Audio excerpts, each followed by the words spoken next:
Roger Weiland with Big Board Sports on 104.5 The Team, where you want to talk some local sports, you can find it right here.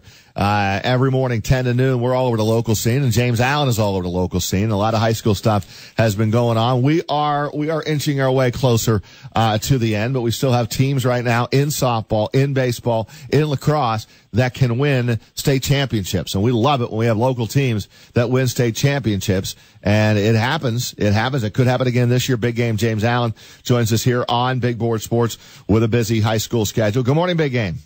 Morning, Roger. How are you today? Good. Are you pumped up, Big Game? Are you still, where is the energy level right now with Big Game? Because you've been doing this for a long time. Do you get tired, or do you have another gear that you can take it to? I mean, well, we get to the end. I mean, it's always, it's exciting for the programs, especially some of them that haven't been in, this stage of state playoffs before. So, it's always fun these last couple of weeks of each season. All right, let me start with this today, or actually it's going to be tomorrow, but we've talked a lot on this show about high school baseball with you on the Friday show. We have the Class AA Regional, and Niskayuna is in there. They will play at Onondaga Community College against Liverpool tomorrow at 7 o'clock. How about Niskayuna? They've had a really good season. They win this section. How far can they go, and what's that matchup like for Niskay tomorrow? Well, it's a matchup they certainly can win. The interesting part about their season is, they hadn't won a sectional title before, so this is entirely new territory, not only for the players but for the coaches to play and compete at this level. So, you get on the bus, you make the road trip, and you play an opponent they certainly can beat. But the intangible is, how are they going to handle this opportunity? I mean, it's one thing to win your section, and that was obviously a goal there, especially the senior class. They've been building for it for 3 years. And now you get this chance against a quality program in Liverpool. You wrote today in the Times-Union about the Shaker softball team.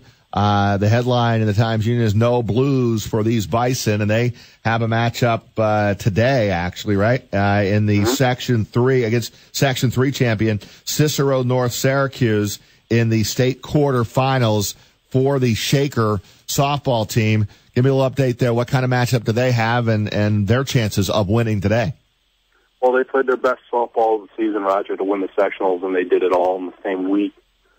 They survived a 9-inning game at Columbia as the 5 seed, winning that game in the quarters, and then pretty strong performances against Shannon and Boston Spa to win that sectional title. They hadn't won one since 2002, and now they get a team they've already played this season. They played earlier in the year against Cicero, and their number one pitcher didn't pitch in that game, and yet they still won. So if they continue to play at the form that they played throughout the sectional playoffs, I don't see any reason why they can't go out there again and win a game the way they're playing right now. Is this Shaker team, and you've seen, you follow the softball, is this Shaker team, what are they built on this year? Is it their starting pitching? Well, Allie Lajeunesse is not going to blow anybody away, Roger. She doesn't strike out a lot of people. What she does, she pitches to contact. They have an outstanding defense. Those 3 seniors that I wrote about, including Allie Lajeunesse, also Alyssa Foltz, who's the center fielder and the leadoff hitter, and Bella Spadiger, who's the number 2 hitter and the third baseman. They've been outstanding, but they also have some other younger players that have been really good as well. Emmy Gilmore took over the catching duties. And she's really been good in the middle of the lineup. And Meg Cuddy's junior outfielder, and she's been hitting number 3 for them. And they really have a solid lineup.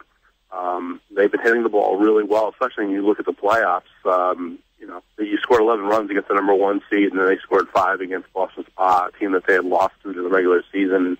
Their offense is certainly capable. They scored 6 runs the first time they played Cicero. And you play a Section 3 team, usually in the case of it's been the last years, how many years it's been Cicero. Liverpool's been good in recent years, but that's a form of softball that's a little bit different than what Section 2 usually plays. They play a lot of slap. They have a lot of slap hitters. Your defense has to be solid, and Shaker's defense has been really good. And Allie Lajeunesse is a very crafty pitcher. She's not going to blow anybody away with velocity, but she moves the ball around the zone. She has a really good rapport with the catcher, and, that's going to serve them well. And I think they have the advantage in this matchup in the sense that Cicero didn't see her the first time, so they don't have any idea how she pitches, and obviously Shaker has an idea how Cicero plays because they've already played him and beat him.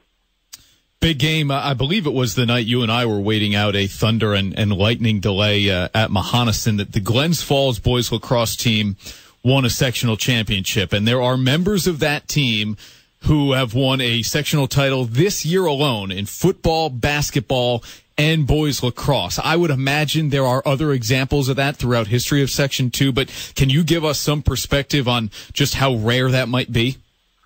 Well, it's rare, Chris, and the only example that I can point to of a large, a school that's done all three in the same year is Waterville, and they won the football state championship, the basketball championship, and the baseball championship with basically the same players in the same year. Lacrosse is a sport back then that was very much in its infancy in the state playoffs, and certainly in Section 2 we were kind of behind areas like Syracuse, Rochester, Long Island. Obviously, Niskayuna winning the state championship a couple of years ago has made that more of a thing. But it's certainly in sectional history, it's a pretty rare thing to have a school win three major titles in one calendar year, and that's the situation. There's been a few other ones where you see like a Shen will win. They've done really well, and they've done well with football and win sectionals, and then you have basketball, and then you could point to track. Or there's been other ones with lacrosse too, but it's a pretty rare, especially for Glens Falls. I mean, it's something they've never done before. Well, big game. Are you heading to Syracuse today? I will be in Syracuse for the next 2 days, so I will be covering the Shaker softball game today, and then tomorrow I'll be doing a doubleheader with the Averill Park softball game at 4 o'clock against Janesville DeWitt, and then swinging over to Onondaga for Niskayuna and Liverpool. Where's dinner tonight? Where do you grab food and the cues? I will be eating somewhere there, and little Tully's maybe. I'll be staying over, so I'll be there. All right. Well, listen, don't upgrade from the fast food stuff, man. Get something good and turn the receipt into iRizzo. There you go. That's what you do. And tell them you heard about it with Roger in the morning. Little possibilities, or that's a good spot. All right. All right, big game. Have a great weekend, my man. We'll talk to you this time next week. Sounds good, Roger. Enjoy, guys.